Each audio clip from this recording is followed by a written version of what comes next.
Welcome to Glorious Botafogo, your number one source of Botafogo news in English. And if you head over to footfanatics.net, you can get Botafogo gear using the code Glorious10. You can get a shirt just like this one right here that I am wearing. I had a Foot Fanatics delivery day about a couple weeks ago. And this is one of the shirts I got. I got a cup, I got a mug, I got a towel. So, anyways, go over there to Foot Fanatics and get your Botafogo gear. Now, Botafogo played the very first match today for the Carioca Championship at the state championships. If you don't know what that is, all the states in Brazil have a preseason, and they used to be very prestigious tournaments. They kind of are in a way, in a sense, but some of them have lost some prestige. But nonetheless, especially more as of late, they've become more of a preseason tournament. And today, Botafogo played with the U20 squad plus the reserves of the squad of last year. So Mateus Martins and Raul on goal.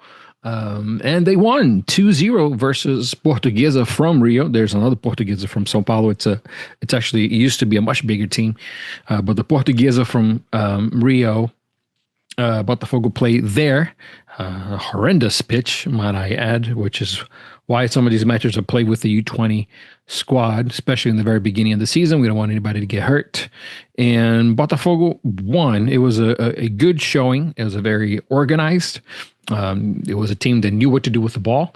It was a team that just did well. The boys did well. And there's a great goal, man, from outside the box from Lucas Camilo, I think is his name, Camilo, and scored a great goal. It was a fired rocket and straight up for 90.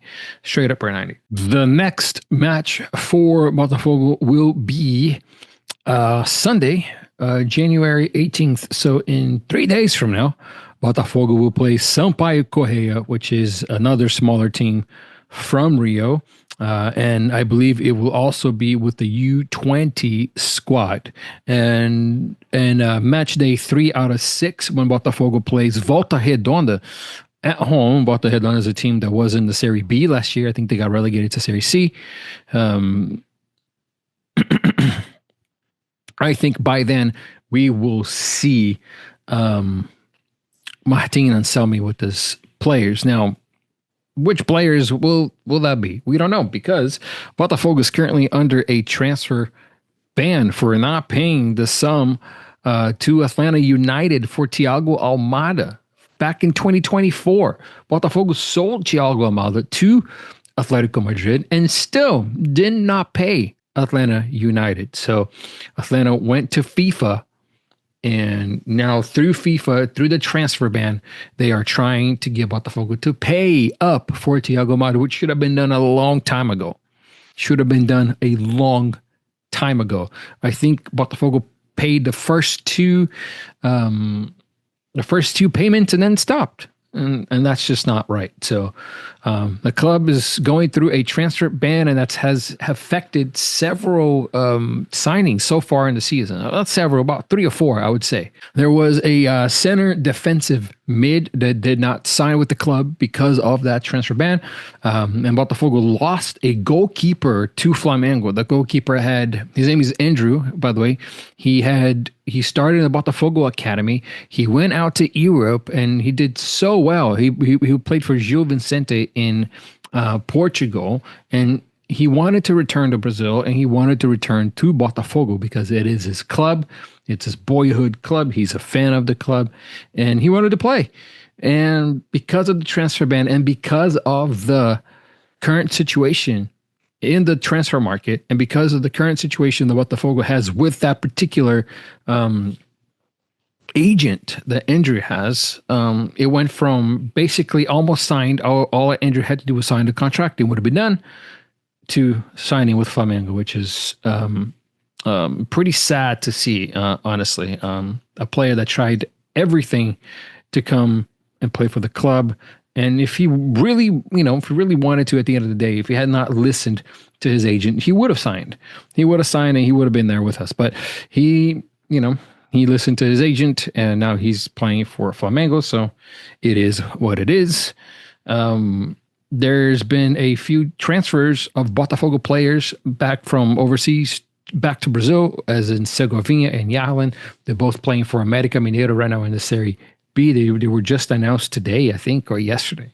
So, well, it's frustrating, to talk about all these things, because we want the club to do well and to have a good preseason. But if it's one of those things. Again, another one is Savarino. Savarino and Botafogo, especially on Botafogo's side, the club has been trying to get rid of Savarino because he earns a lot of money.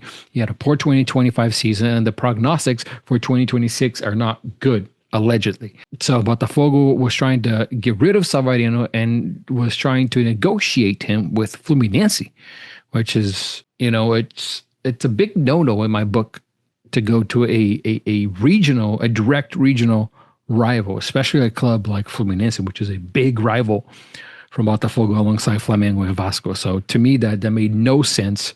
But Savarino wanted to stay in Rio, and he didn't transfer to Lyon. He didn't transfer to other clubs when he had the chance. He refused every transfer offering to stay at Botafogo. So we will see. It's said that the negotiations were done and over with last week, but there was something that came out today saying that the former president of Fluminense was trying to get Savarino to still sign for the club. We will see what happens then. It needs to be this needs to be taken care of, because we can't be waiting like this. Savarino needs to figure out where he's going to play. There's been pictures of him and videos of him practicing. He seems happy. He seems happy to be there, and so hopefully he'll stay. But yeah, that is it for today. Don't forget to like, don't forget to subscribe. And if you are on X, don't forget to repost and drop me a follow. We are doing pretty well here on X. And if you are on YouTube, don't forget to like, don't forget to subscribe. Botafogo returns this Sunday against Sampaio Correa. So we will see how that goes, hopefully with another victory from the U20 squad.